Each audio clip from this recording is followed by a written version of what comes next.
Hey, Zach. There. Hello. Oh, I was freaking out. I couldn't get on for a minute. It kept saying I had another meeting in progress. So I don't know if somebody started the main meeting or something. I don't know. Oh, it kicked me out at first, saying that I don't know, the meeting had been closed or something. Yeah, Oh, Tracy. this is Tracy. Zach, I thought it was just me for a minute. Well, you know Tracy. I don't know Tracy. Hi, Tracy. I'm Grace. Hi, Grace. You emailed me. Thank you for Yeah. looking out for me. Tracy and I go way back. Yeah, we do.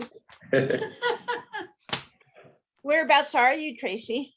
Springfield. Oh, neighbor. Okay. Very near. Yeah. So how long you been in real estate? I have been a real estate agent now for a little over a year, but I'm very interested in looking at some other ways to augment my business and my income. Yeah. Yeah. Multiple streams of income. Absolutely. Yeah. So Zach, I just got a full mouth of braces on Wednesday. I'm Wow. very subconscious of my speech now. Well, Another week, you'll never even know they were there. Oh yeah. yeah. Leslie has some retainers, Yeah. so they did retainers for her instead of braces. So That's because she's not as bad. uh, This is my third time.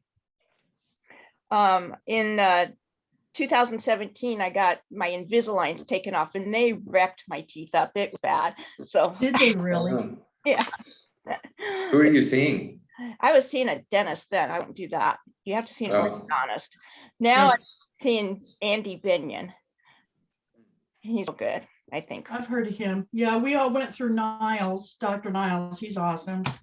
Yep, he did. Yeah. He did mine when I was a kid. Now Oh, is that right? Yeah. Well, see, yours are looking good, Zach. Yeah, not the bottoms. The bottom ones are like zigzag. Oh no. Did you have them on your bottom? I did, and they had a permanent retainer around the back of them when they were nice and straight, and I ripped that sucker off the first chance I got. So. I still had the bottom retainer and my bottom teeth are all zigzaggy too. Oh, really? Oh, yeah. Yeah. And I didn't rip my retainer out. I don't think. It's a very long time ago. Yeah. I have this thing in my mouth called a distal jet. And it's stuck to both of my mouth like an old time retainer when I was a kid, but it's cemented on to my teeth and it has wires that go through it. So Oh, wow. yeah. Sometimes I feel like I'm getting a real dry mouth or something like that. But it's not good. Well, we have 7 people in all registered. And Tracy, I'm so glad you're here because you're new and the others were new too. I wonder if I can just check my email, see if anybody's having a hard time getting on. Did you sign on twice, Tracy? I signed on a couple of times. It was only me. So I got out and came back. Oh, I see. Okay. And then you guys are here now. So I feel comfortable. I'm in the right place. Hopefully the link worked because it didn't work for me at first. It didn't work for me either. I actually went to the registration screen. Well, actually, it might have worked. But like I said, I showed up and it was just me. So I don't know. The last time I joined in, I went through the registration screen. The way I came in was through the confirmation email. Worked. Okay. Let's see.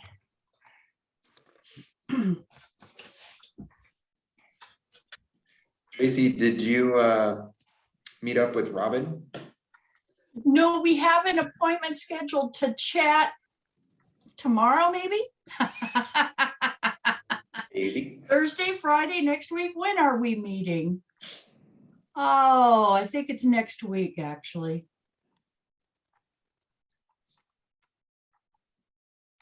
Huh. Unless, well, where is it?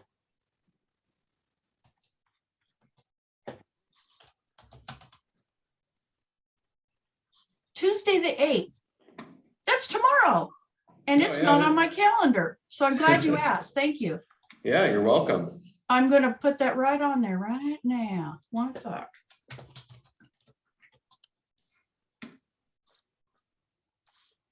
So since we're here, I might as well ask you a question. Yes.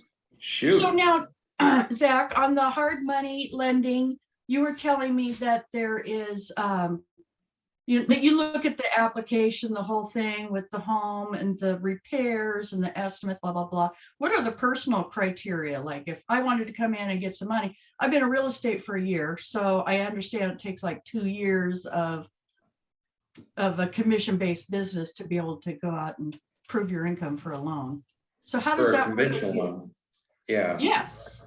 For us, we're not stuck to those regulations. So if, for your example, if we think that your income is consistent, will stay consistent, then we can work with that, even if it's only a year. And we basically, this is how we underwrite. It's not the same with every hard money lender. Some of them, Yeah. they don't care at all. Others, maybe it's even stricter. But we look at a personal financial statement, your assets and liabilities. We look at, we do pull credit, and our minimum FICO score is like 540. So unless you had a bankruptcy like 2 years ago, most people are above that. No, but I will tell, going into real estate really hit my FICO score. I mean, it was like out of the stratosphere. And then for the last year, using my credit cards with gusto. Yeah. I'm still very, very good. Yeah. It's not as good as I was last year. Well, then you'll be fine. And then we look at tax returns or a profit and loss statement or both. Sometimes we review bank statements, and we're basically looking to say, okay, can this person afford the project that they're looking to take on, and can they make the interest payments? Do they have enough discretionary income to make the interest payments? Usually we're looking to have people cover all their debt payments and have, a 10 to 20% buffer on top of that. So we don't want to put anybody in a position where they're in the hole every single month, draining their savings. Now, that said, if somebody has like a big cash savings and they want to contribute that to the project, we can approve somebody just based on their cash liquidity and say, we don't even need to look at income. So it's really as long as somebody has enough cash or cash flow to make the deal work. Okay. Well, as a going into my second year of real estate now, a consistent positive cash flow is not yet in my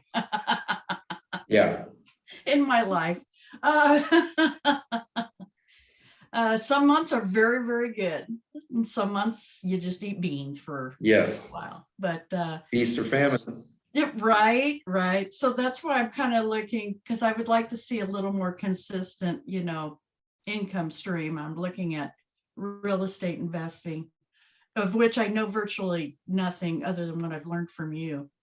So now here's another question.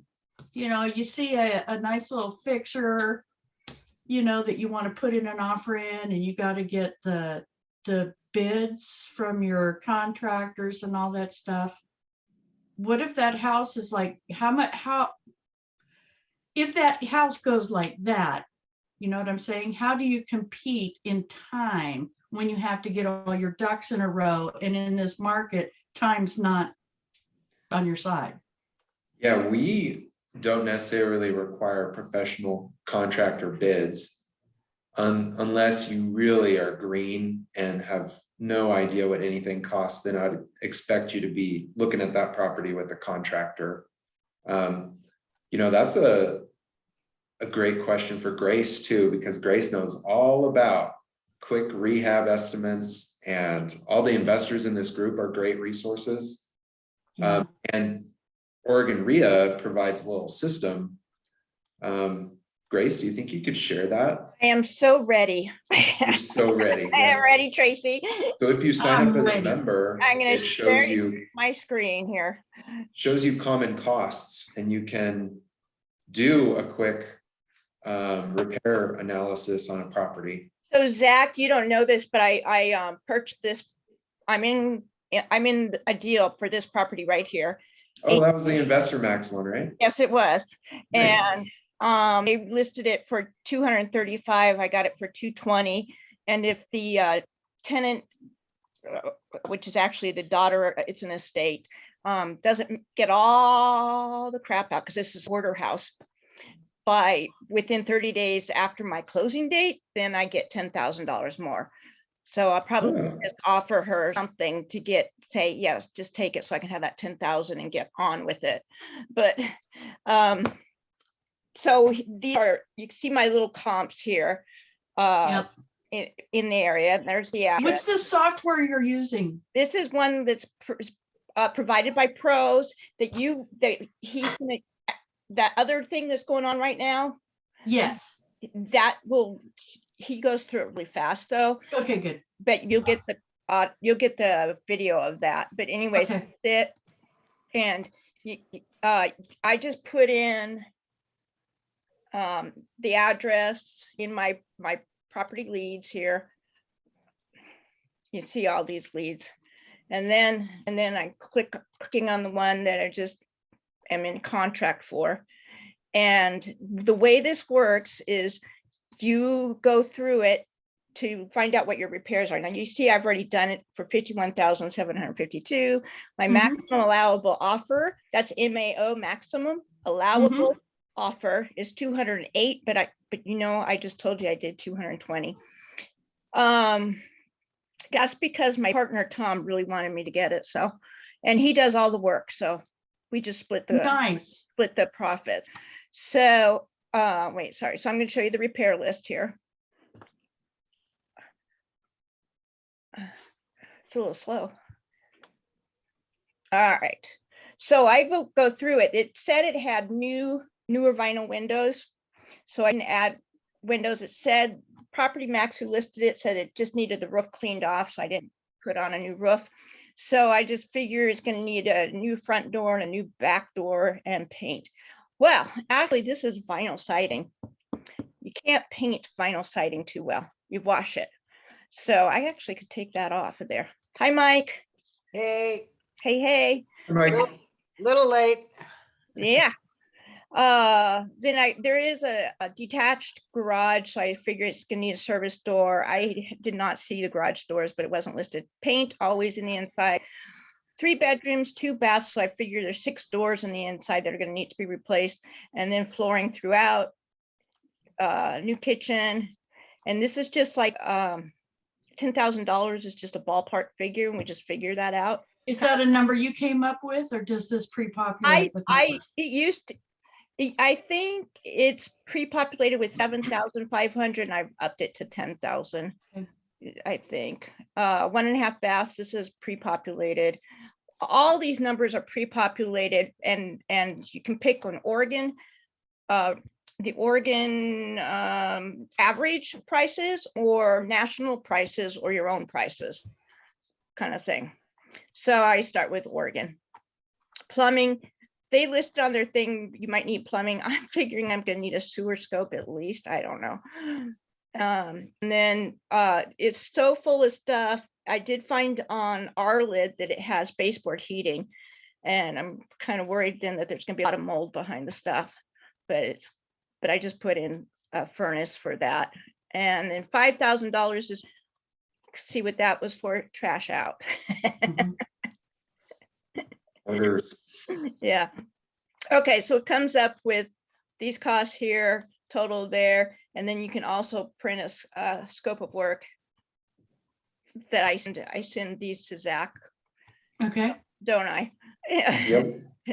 And so, hey, it looks like I know what I'm doing, right? Pretty cool. It's also useful if you're in certain negotiations too. Sometimes I mean, you can go back to a seller and say, look, I mean, this is everything that I'm gonna have to do. That's very true. When I'm dealing directly with the seller, I do that. They're surprised at how fast it adds up. Mm-hmm. Always. Oh, yeah. They're always surprised. They always think it's like $10,000 to get this place fixed up. No, it's Well, not. if it really was, they'd do it themselves, wouldn't they? They wouldn't they? And Tracy noticed she's got a 20% contingency on it. That's Yeah. smart. Very That's your buffer. Yes, and I think I changed it from 25% to 20% so I could be more competitive on my offer, basically. But I think the area, Oregon's average is 27%, I think, is what it is. I can go with that.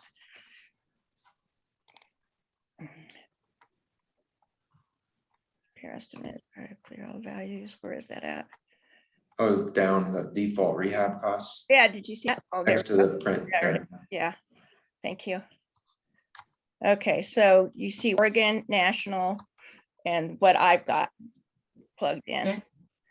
I ever got a garage door under $700, so okay, and that was a cheap one. You see the Oregon average. Look at this. These are without flooring because the flooring's already figured in for the kitchen. So this is your Okay. cabinets and range and dishwasher and sink and all that kind of stuff. I've upped it. Everything went up when COVID hit. Cost went up a lot, and I don't know that everybody's up theirs like that. So you can see statewide miscellaneous is 24%, national is 25%. I did mine at 20%, which makes my and then I have my maximum allowable offer at 80%. Statewide, it's at 73%, and nationally is at 71%. And so that's figuring, and I always get this wrong, purchase minus costs. Oh, wait, sorry. After repair value minus repair cost times 80%, so that I'm more competitive there, or somebody else coming in at 73%, and their offer will be lower than. Any questions? When did you get it under contract?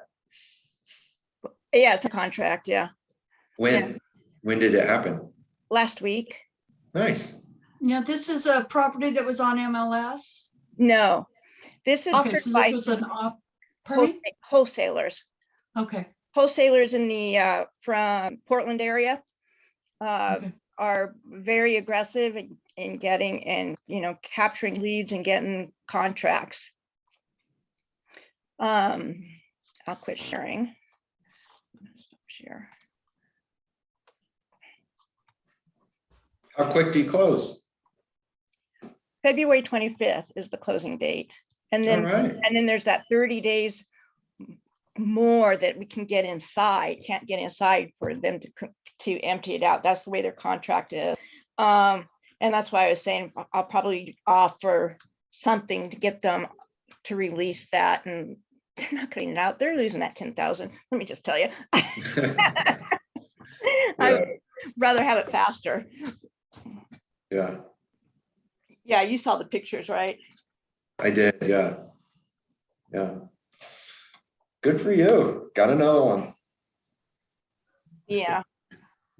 I also do wholesaling, Tracy. I have a contract for a house with 2+ acres in Grand Ronde area.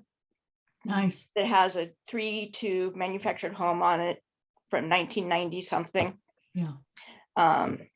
And has tenants in it that will have to be vacated before I close on that, and or sell that contract, and whoever buys it wants that tenant vacated too, so they can flip it. But I have, Yeah, I've looked a little into the wholesaling, don't understand a whole lot. So that's my main quest, is to learn more so that I can be effective and I don't do stupid things. Mhm. we all do stupid things. But do we all admit it? We're pretty casual in this group about admitting things. Hey, Mike, what you got going? Oh, you're muted. Scrambling and catching up and all kind of got a busy week ahead. Training to do a 68-minute plank for charity. Wow. Oh my gosh. I'm going to start later this month. I'll be going to Planktown Wednesdays, like between 5 and 6, and do planking at Planktown. And building up till like kind of maybe late spring, do an actual event. And just to put it in context, the first world's record for a plank is in 2010. It was set at 18 minutes. Second world record for a plank was set in 2011 at 80 minutes. And so if I do a 68 and it feels good and I carry it just to like 81, I'll have gone past 2 world records. But I will say that the current world record is actually held by my coach and mentor, George Hood, who's in Chicago. And he's also a former Marine veteran. And he holds the record at 8 hours, 15 minutes, 15 seconds. Holy cow, I could do a minute. Yeah, I think I got a minute. Outside of that, I just switched tenants on my duplex, and it's kind of neat. The tenants that were in there, awesome people. We hit it off. This guy's a retired stuntman from Hollywood. He was Dwayne "The Rock" Johnson's stunt double in 5 movies. Wow. And the wife is a personal trainer to the stars, and just a real neat couple. But they signed a 1-year lease, but found a property that is perfect for what they want to do. A house with a large like warehouse behind it that they can have like a training center and stuff. And so they asked to do a no fault lease break. But then literally 2 weeks after that, they say, hey, by the way, my nephew wants to move in here. So 1, 2, 3, and nephew moved in Saturday. Nice. That's wonderful. And so that's for one side of the duplex? That's on one side. The other side came with a tenant. From lease is up in May.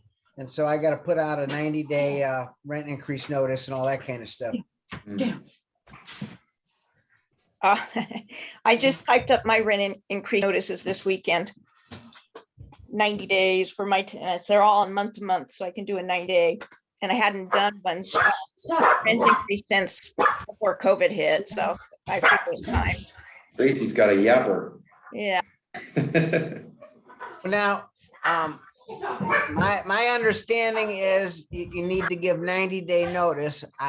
This tenant is on a 1-year lease, and you said yours are month to month. Is there any differences there? Or? Yeah, I think it's a 6-month notice you have to give if they're on a annual lease. Oh, If you'll have to Google that, because previously I had to give 6 months, but they were all on annual leases, but now they're rolled over into month to month. So I will How many check it properties out. do you have, Grace? How many rentals do you have? I just have a 4-plex. Nice. Yeah. How about you, Mike? How many rentals do you have? Just bought a duplex in August with help from Zach. Nice. And I have a Airbnb in its, I think, 8th year now, and it just grossed over 55 this last year. Wow. And I have a 3-2 rental on the west side. Nice. So 3 regular doors and 1 Airbnb. But the Airbnb, I mean, literally performs as if it was 20 or 25 properties. Nice. Where's that at, did you say? I live right off of Coburg Road in Harlow, and Okay. and I'm a few blocks east of Coburg Road. And my Airbnb is right behind me. I did a flagpole subdivide and built this in '09, originally for my in-laws. And as they passed, we turned it into an Airbnb. And literally, I mean, I think like the monthly nut is maybe like 1,200 or something like that, maybe 13. And yeah, we grossed 55 last year. And also last year, Airbnb reached out to me. I have been a super host like forever and all this kind of stuff and all 5-star ratings. Would I consider being an independent contractor for Airbnb, what they call a Airbnb super host ambassador? I help people turn up their properties and take them through the initial stages, answer their questions, all that kind of stuff. And the leads that pay anywhere from, everyone is valued differently. It's based on like both the property, like 1-bedroom apartment is different than a 4-bedroom house. So it's based on a property, but also the market where Airbnb wants more market penetration. But anywhere from 180 up to 720 is the reward or commission paid on when that person I've guided through the process, when they get their first booking and when their first booking checks out, and then they release funds to me. And literally since October 1st, I have, as of this morning, 153 people I'm tutoring. Wow. Wow. Nice. And if you kind of run the numbers, if let's say half of them never go all the way through with the process and everything else, and even cut that down and say, just let's say I end up with 70, and if a low average, they pay $300 each. Whoa. Right. It just another income stream just came out of the blue. That's awesome, Mike. Well, we want to welcome William Stokes there. Hey, William. Hello. Welcome, William. Hi. Hey. I just joined over the weekend, so yeah. Good. I haven't became a member yet. I still got to pay the membership fee, so I'm working on that. Okay, awesome. Well, glad you can make it. Yeah. This is the deep dive, right? Yeah, Yeah, that's what I signed up with Zach. Deep Okay. dive. you know Right. Zach as well. Zach, you're so popular. Actually, I don't. Oh, oh, okay. I see. Yeah, it's a great name, Zach. Hey, Tracy, you asked in the beginning of this about how to be able to be competitive for something on the MLS, and be able to get your offer in lickety split like that. And my recommendation would be to get all pre-qualified through Zach so that you can get your offer in really quick. And even if it's not like a fixer upper, Zach does, what do you call those, transitional loans? Bridge loans? Bridge loans, yeah, bridge loans, yeah. To bridge you over till you can get the mortgage set up, because you cannot expect to be competitive in this market with going through the 60-day mortgage process. No, you got to have cash You have to have anymore. cash. Well, yeah. they don't even qualify for regular loans 90% Well, of the time. I mean, there's some that will qualify that are out there, but you know, if you're looking to buy and hold or something like that too. Yeah. Yeah. Yeah. I'm just trying to figure out what I can do with zero money. Zero money down. So here's some tips on that, actually. So creative financing, find ways to get that gap funding. I've done zero money down, 100% financing when people have another private lender, maybe an investor they know, or a joint venture partner.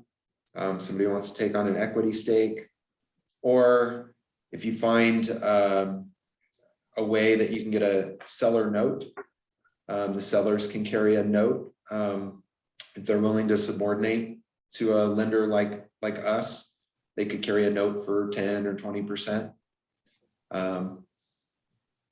There's a lot of different ways that you can structure a deal. I've seen people do land sale contracts and get really, really creative with it. And that way they don't have to bring in any of their capital. So if you have scenarios, I can try and brainstorm some of those.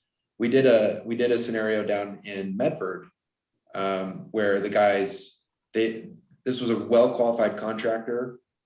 He was going to build 5 homes on this parcel that had already been subdivided. It was being sold by a trust, and he didn't have the cash down for the 20% that we needed, or maybe it was 15% for the purchase price, but he was able to have us, pay off the trust, which owned it outright, 85%. The trust carried a note for the first year until we went into the construction financing and were able to pay out with the first home sale.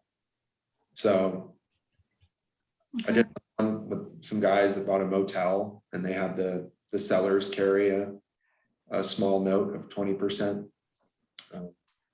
That one's still going, I think, but so creative financing. We can do 0 money down. So that reminds me, I'm also on a campaign to get buy more duplexes or multiplexes and stuff like that. So I have a list, and I think that my card is so good that I'm going to get a lot of replies. I only sent out like 25 this weekend because I'm worried about getting too many callers. So far, nobody's called. I have a full-size card, brown envelopes that are thick, and in the inside it says, if by chance this is in the middle of it, contemplating selling your investment property this year, please consider selling to me. Here's my plan.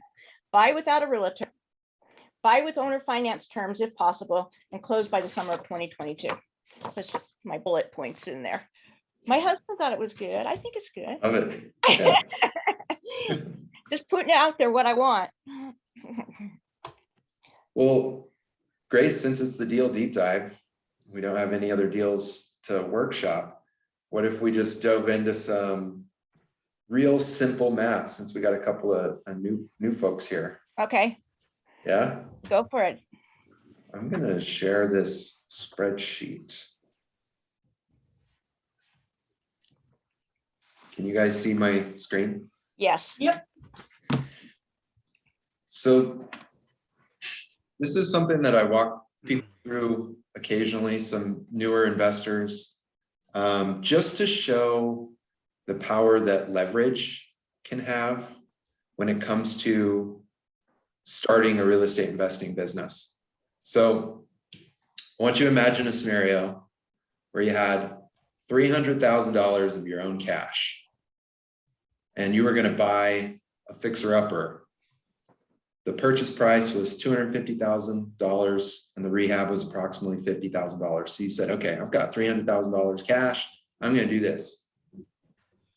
So even in that scenario, I tell people the power of leverage for your real estate investing business can dramatically increase your returns on investment. So let's imagine that you did it with all cash. And so you put with some other holding costs, you were able to do all cash. You didn't have any of these costs from a hard money lender. You did have to pay property taxes. And let's say after about 9 months, you were to flip the property. Here's what you paid in your selling costs. Here was some of the closing costs, your purchase and rehab. So your investment into this deal, total project cost was going to be about $330,000. And let's say you sold it for $400,000. Your net profit would be about $70,000. Your direct cash on cash return in that scenario was 23%. And if you annualize that, 30%.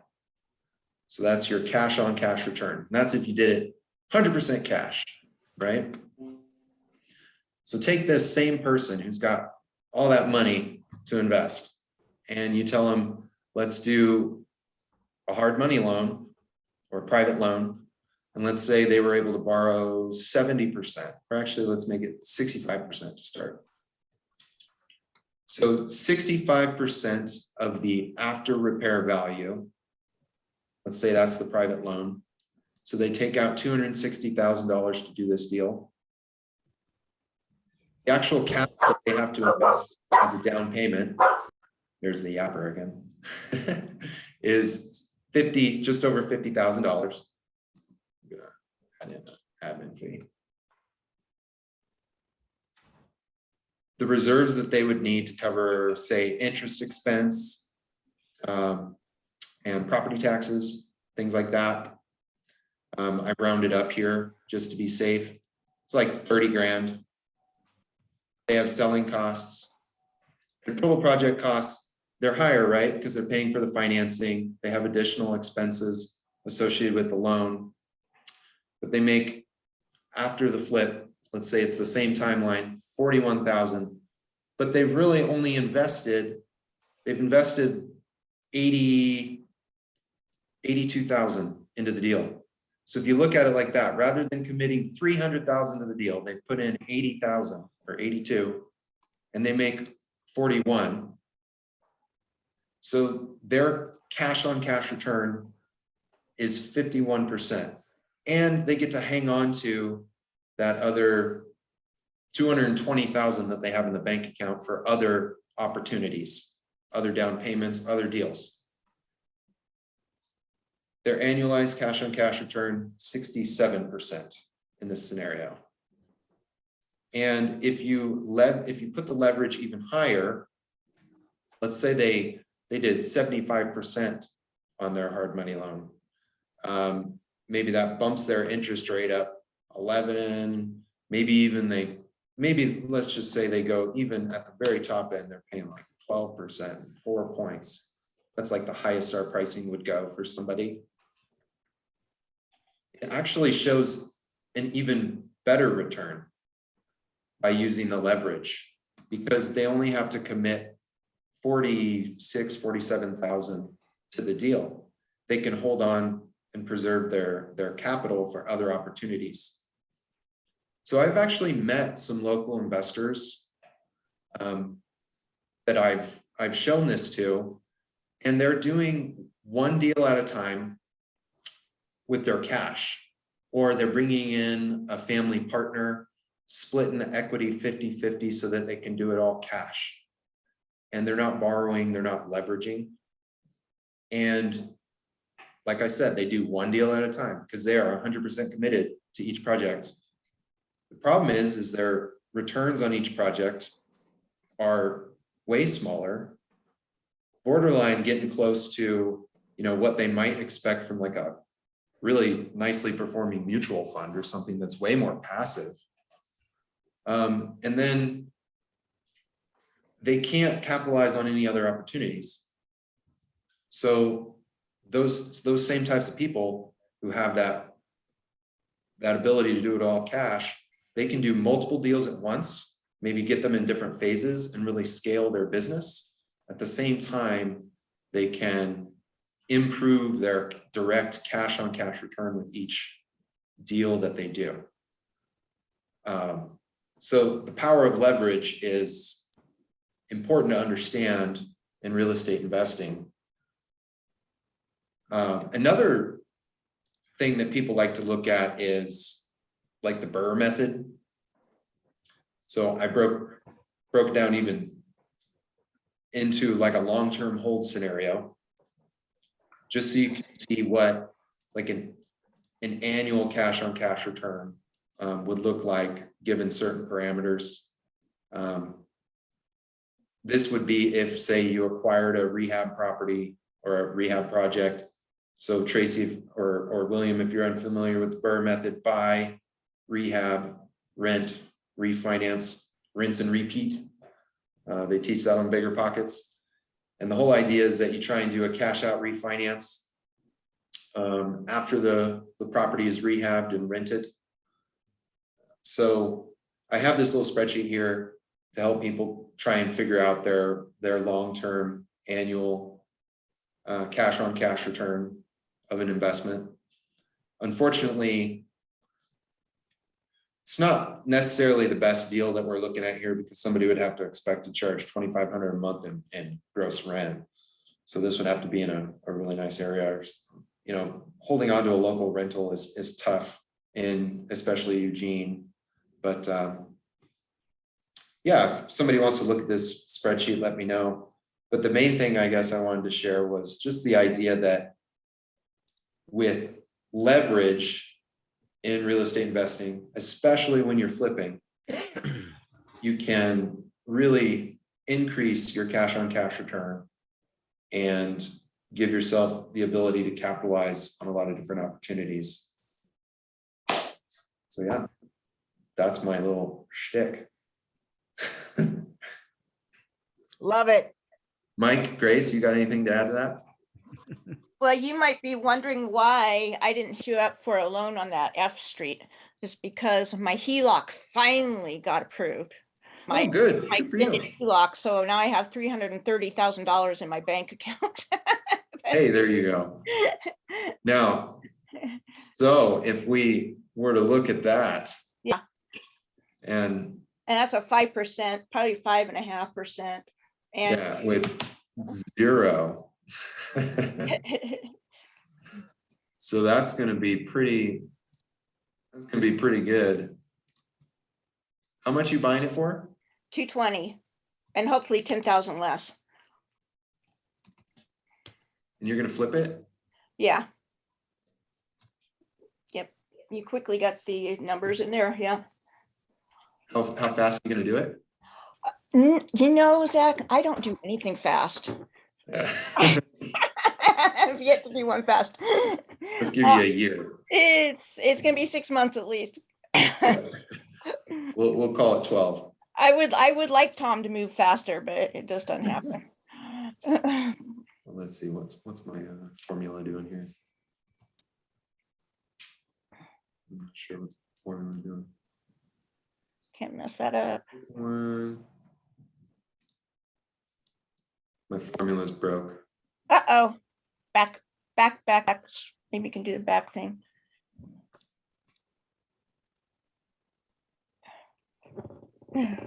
Oh, because I'm basing it off the ARV, this LTV. We're gonna ignore these cells because you're basically doing it with cash, but these are your borrowing costs. It's like, Yeah, right. And I already paid the origination fee, which was like $1,600, I think. Yeah. So you're basically doing it with cash. Yeah. And so your project costs, if you were to go and sell this, are you typically paying 5% on the selling side? Or do you list it yourself? Okay, so I'm not a real estate professional, Tracy. I tend to sell my stuff on Zillow, that kind of way. This case, I probably end up having an agent commission because it's actually a real house, not a mobile home. Yeah. Yeah.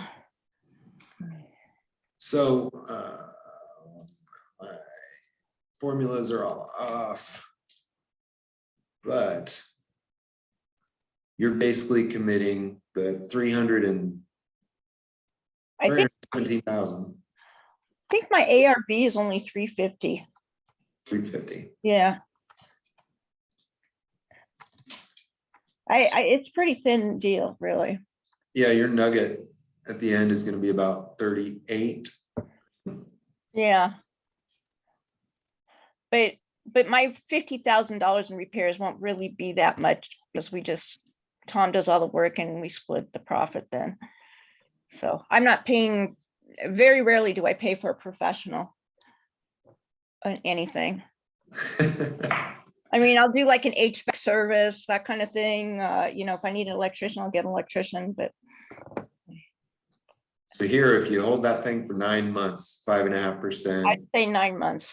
Yeah. yeah. 5.5%, you're going, ignore these numbers up here, those are Okay. erroneous, but so you're looking at annualized cash on cash return with that 18.3%. Yeah. Not bad, not bad, especially if you're not the one swinging the hammer, and Tom is. Yeah. Hey, Zach, what's the difference between the cash on cash return and the annualized cash on cash return?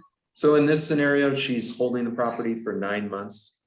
So we're basically just saying what percentage is her net profit out of the cash that she's invested. That's 13.7, but then only holding it for 9 months. So, you annualize that. It's actually, if she were to be getting that sort of return for 12 months, it would be 18.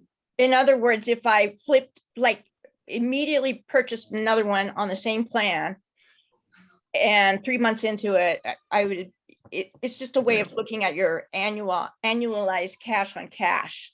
So you'll see if I change it to 12 months, if she holds it for 12, they'll equal Yeah.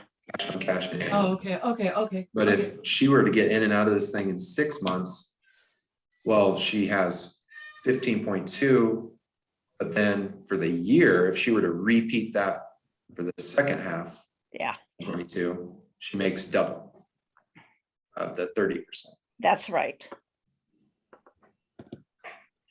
But yeah. Anyway, Yeah, yeah, so that'll be a good little deal for you. yeah. Not bad. I like the 6-month scenario. Yeah. Now, I do want to just add to what I was saying before. Anytime you're borrowing from a hard money lender, you do want to strike a balance between maximizing the leverage and maximizing your cash on cash return, and also, limiting your loan fees. You really have to understand how much time you're going to be investing into this deal, how much that return is going to be worth to you.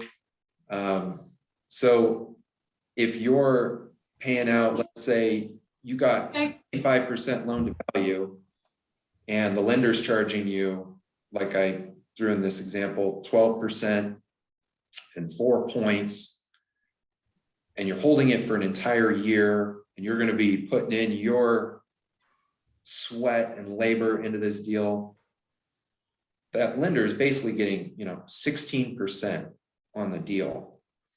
You might be able to improve your cash on cash return, but is that really, at the end of the day, sending that money away to the lender, is that really going to make it worth to you and all that time you've invested? So you've got to think about that. And I always tell people, borrow as little as you're comfortable with from your hard money lender. Don't always try and maximize it. The returns can be really, really beneficial for somebody who's really treating this like a business and trying to scale it. But you don't always want to pay out at the highest rates, depending on where you're at. So striking that balance is important, and having conversation with your lender is an important thing. At least a lender that's going to be honest with you about their pricing and where you're at in your investing career. So maybe that made sense. So true, Zach. Lender can be your best friend. Very, very true. Now, you talk to some lenders and you're just talking to a sales guy who gets a commission on the loan. So they're going to say, yeah, you maximize that loan, baby. Let's go. So. Yeah. Yeah. Yep. Wow. You guys have questions? Yeah, I want to hear from you guys. I have a question. What's the number one thing you'd say to somebody starting out, having not done this before? What's the first thing, or where's the first place I should go? What's the one thing you'd recommend that I do to gain knowledge about how to do this? And this, My answer, I mean, yeah, everybody who wants to answer that, go right ahead. meet people, network. Yeah. yeah, yeah, that's why we're here. Together we're better is our motto. Yeah, this has been a really crazy couple of years where I haven't seen a real person too Yeah. often. So what It's did you been really hard. Trey, what were you doing prior to getting into real estate? Oh, well, I worked at Lane Transit District for the last 15 years as a transportation options specialist for the county. Oh, And before that, I worked in Sacred Heart Foundation. So I've got, 30 years of marketing and community outreach under my belt. people skills, good. Oh, yeah. Yep. Yeah. Used to be a big fan of greeters, but I don't do the video greeter thing. I hate that too. Yeah. Yeah. And especially at 7 o'clock in the morning. No, Yeah, thank you. trying to be like all peppy and have makeup on and sit in your pajamas. And makeup on, get up and put on makeup for a 7 o'clock Zoom. Nah. Exactly. Yeah, no. Yeah, so I agree with Zach. It's talking to people, meeting people that are doing this. And I think the members only mystery meeting that I set up a few years back has been really instrumental for people to be able to visualize what it would be like for them to step into a flip, because Okay. we go and visit each other's flips before and afters and that kind of stuff, and sometimes in the middle because it's not an after yet. So and just to see people, maybe take 2 years to get to their first flip, maybe 3, but be able to visualize. And I think that's the key, is to be able to visualize yourself succeeding. And and by networking, we can do that. That's Okay. why I started the members only mystery meeting. We call it the MOM for short. So William, where are you at? I'm here in Eugene. I'm a Okay. regional manager for Anytime Fitness. So the owners that I work for own 2 locations. I was actually going to become a real estate agent, but after I started studying and preparing for it, and then started reading some other books, I decided that I would probably be more passionate about the investing route. So how I found you guys was the first chapter of my book said the first action item is to join your local REIA. So I looked it up, found it, and then I joined it, What So book is that? Creative Cash. Is it a bigger pocketbook? I think it's one of the bigger pocket. Well, it might be one of the bigger pocket books, possibly, but Oh. yeah, it's called Creative Cash. Yeah, I haven't And seen the book. Yeah, interesting. yeah, it's just like how to start with no experience and 0 money. So, but that was the first chapter, and then so that's my story. But I've been in Eugene for about 22 years. So Great. Are you eventually going to get your license, your real estate license? I don't think I'm gonna do it after all. I just felt like I have 2 friends that are agents.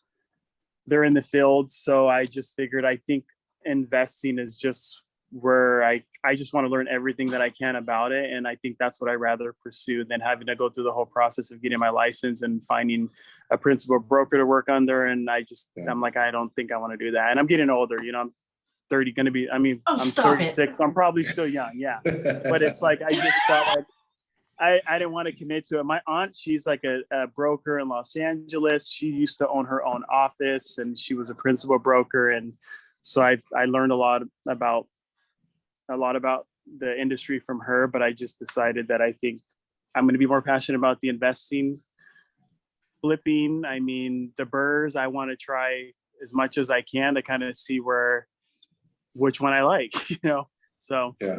but I have a long way to go. I'm just learning. I have no idea what I'm doing. I'm reading books, and I'm trying to connect with people locally that are already in this industry, and hopefully that I'm able to learn from them, and possibly I'm going to try to get a mentor if I can too. So that's where I'm at with that. Yeah. Great. Very good. Very Yeah. good. Thank you. Grace, you guys got a meeting tomorrow, right? We have a meeting tomorrow night at 7 o'clock. Oh, 6:45. Tune in early at 6:45. Is this Zoom or in person? It's a Zoom again, and next month we'll go in person on the main meeting. So this is because the speaker's coming to us from St. Louis, so I'm doing it on Zoom mostly. That's the reason why, because I could get. I thought the email said it was in person then. Well, there was a bad email that came out first. Ah,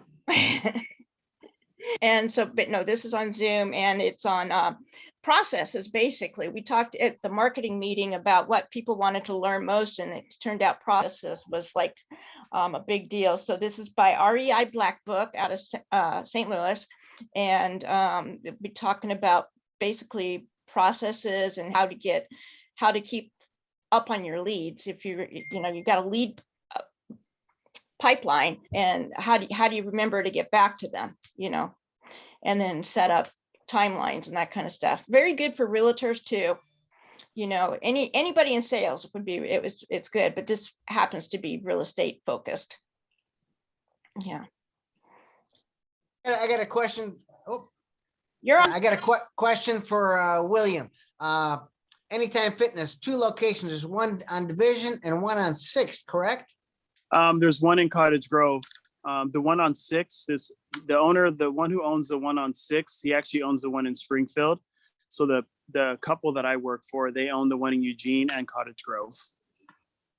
But they're all called, is it like a franchise? They're all called It's a franchise. Anytime Fitness. Okay. Yeah. And the guy on 6th, he's a Marine veteran.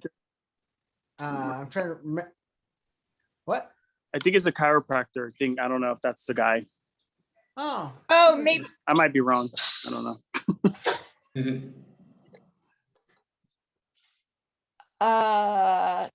Yeah. Might he own he is a Marine. Forever Fit.